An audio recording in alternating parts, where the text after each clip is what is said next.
Ici commence l'arrivée de Pimpa, initialement publié par Franco Cosimo Panini Editore, lu par Claire Pradalier pour Saga Egmont.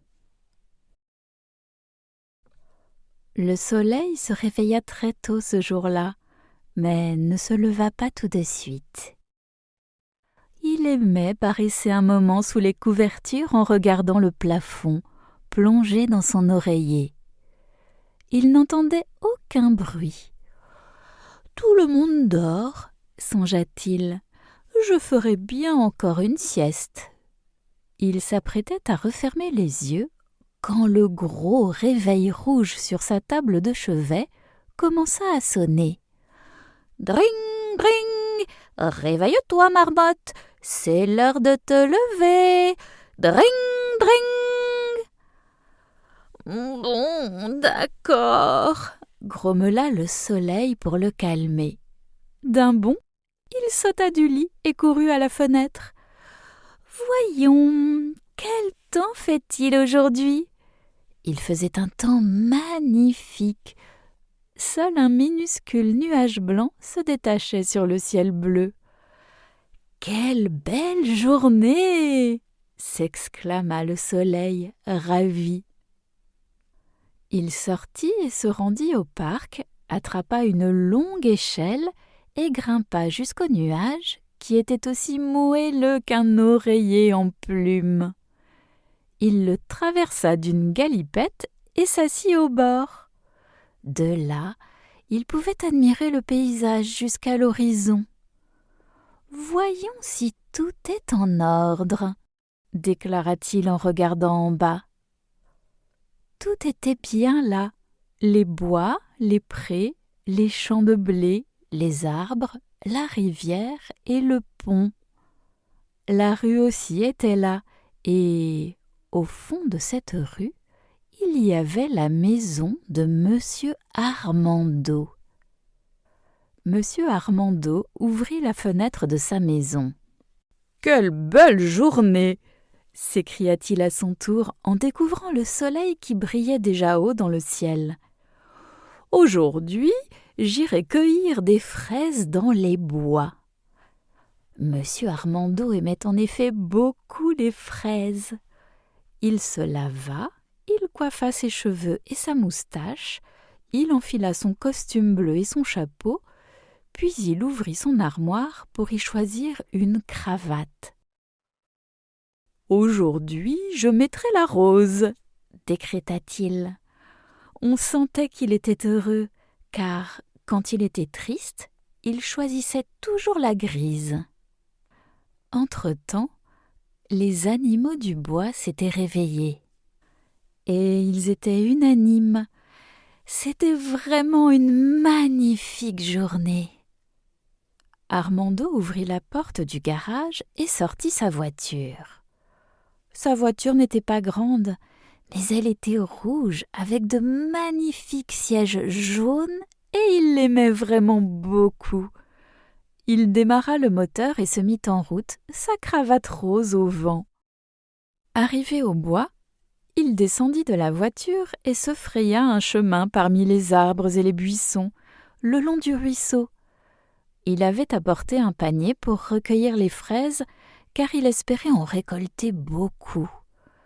Mais au bout d'1 heure de recherche, il n'en avait trouvé qu'une, et elle n'était même pas mûre.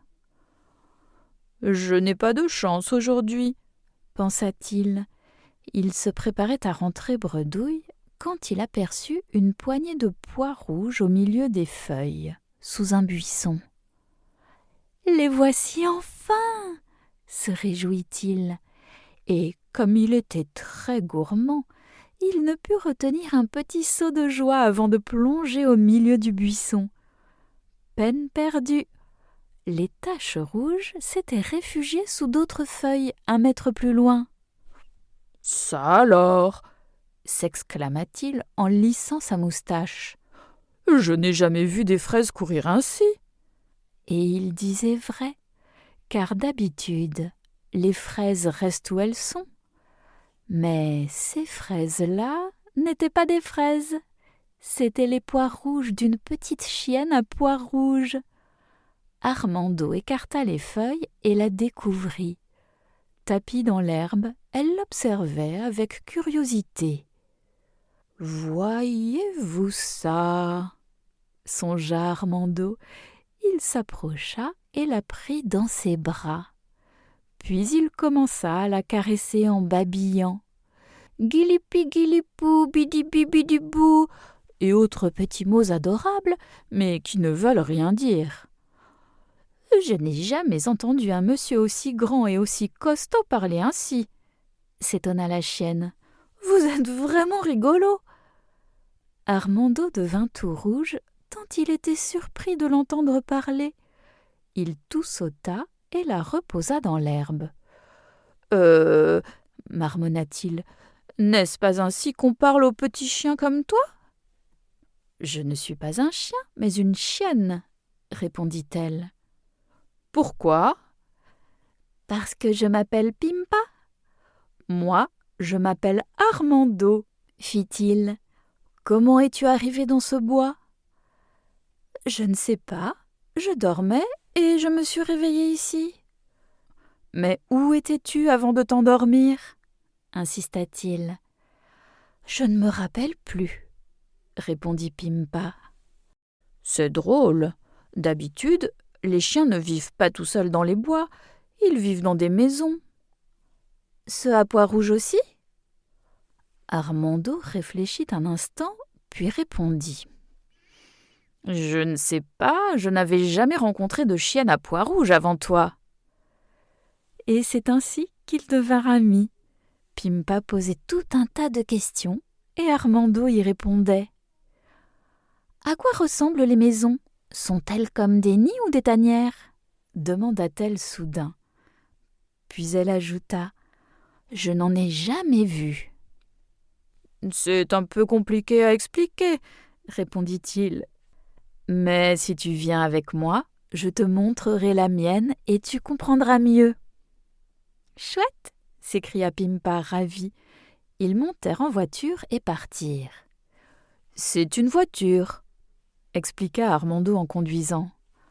Elle va si vite que mes oreilles volent au vent, s'exclama Pimpa en riant.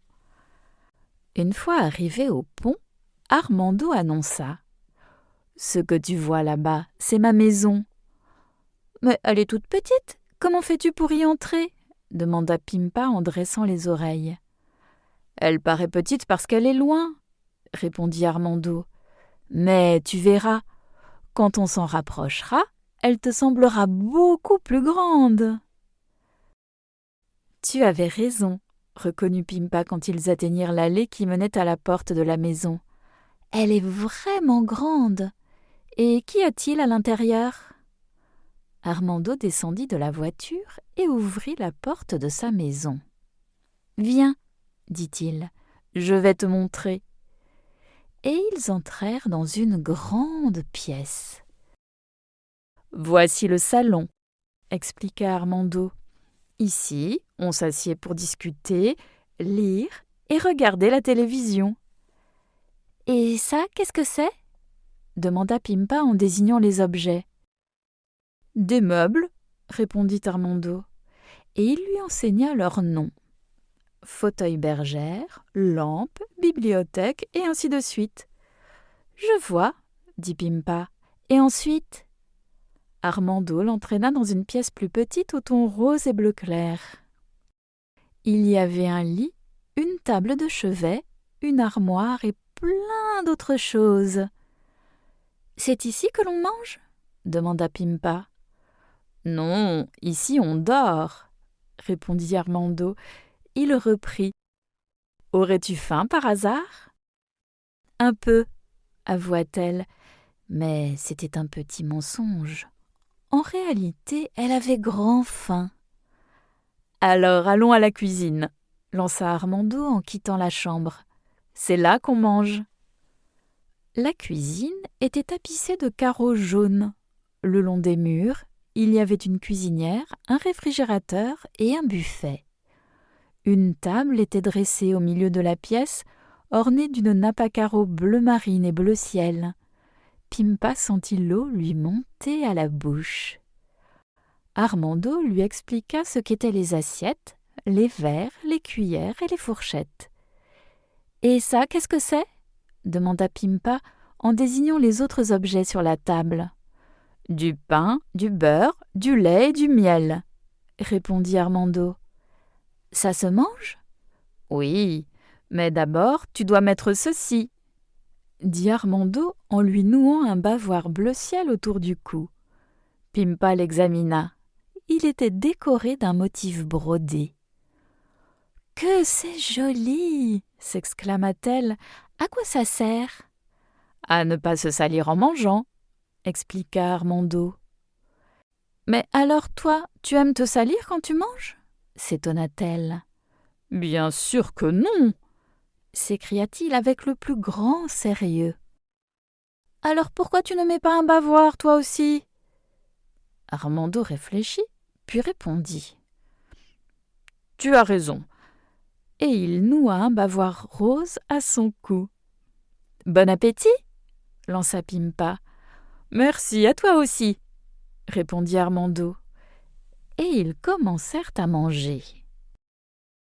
Pendant ce temps, le soleil avait traversé plus de la moitié du ciel. Il s'arrêta un instant pour se reposer et soupira. « Qu'il fait chaud aujourd'hui !» Il sortit un grand mouchoir, fit un nœud aux 4 coins et s'encoiffa la tête. Puis il reprit son voyage dans le grand ciel bleu. Quand ils eurent fini de manger, Armando débarrassa la table et rangea les aliments dans le réfrigérateur. « Je dois sortir maintenant, » dit-il, « mais je reviendrai plus tard. » Pimpa ne répondit pas. Elle s'était assoupie sur sa chaise. Armando la prit dans ses bras et alla la déposer sur le tapis du salon, puis il quitta la maison sans bruit. Les heures passèrent. On le voyait aux aiguilles du réveil qui avançait en faisant tic-tac. Après une longue sieste, Pimpa se réveilla. Au début, elle se demanda où elle se trouvait. Puis elle se souvint qu'elle était allongée sur le tapis, dans le salon de la maison de son ami Armando. Mais la maison était très calme et Armando n'était plus avec elle. « Je vais le chercher » décida Pimpa. Mais toutes les pièces étaient vides. « Peut-être est-il ici ?» songea-t-elle enfin en ouvrant la porte jaune de la cuisine. Mais là non plus il n'y avait personne. Elle traversa le salon, regagna le couloir et regarda à gauche et à droite. Il y avait beaucoup de portes fermées. « Peut-être est-il en train de dormir dans la chambre ?» songea-t-elle. Elle ouvrit la porte tout doucement pour ne pas le réveiller. Mais il n'était pas là. « Dommage, j'avais très envie de bavarder » soupira Pimpa. Elle aimait beaucoup discuter, surtout avec des personnes aussi sympathiques qu'Armando. « Il a dû sortir se promener » songea-t-elle, car elle savait que les messieurs moustachus étaient parfois amenés à sortir pour s'occuper de choses importantes, mais qu'ils rentraient ensuite chez eux. Elle s'aperçut alors qu'elle avait faim et se souvint que la cuisine était l'endroit idéal pour prendre le goûter. Mais sur la table, il n'y avait plus ni pain, ni beurre, ni lait, ni miel. Elle était complètement vide. « Flûte alors !» s'exclama-t-elle. « Tout à l'heure, la table était garnie de gourmandises et maintenant il n'y a plus rien. » Effectivement, on ne voyait pas un aliment dans la cuisine, pas même une miette de gâteau sur le sol. Elle se pencha pour regarder sous la table et découvrit un magnifique pied de chaise, dodu et appétissant. Elle s'apprêtait à le goûter quand la chaise poussa un petit cri et d'un bond se réfugia sur la table. « Hé !» s'écria Pimpa. « Tu m'as fait peur !»« Toi aussi !» rétorqua la chaise. « On ne mange pas les chaises, tu sais !»« Désolée, je ne le savais pas. C'est la première fois que je vis dans une maison. Et j'ai faim. » « Ça, Je l'avais compris, répliqua la chaise en sautant par terre. Demande au réfrigérateur, c'est lui qui conserve les aliments dans la maison. Merci du conseil, répondit Pimpa. Elle s'approcha du réfrigérateur et frappa à la porte. Entrez. Nous espérons que vous avez apprécié cet aperçu. Pour continuer à écouter ce livre audio sur Google Play Livres, utilisez le lien dans la description de la vidéo.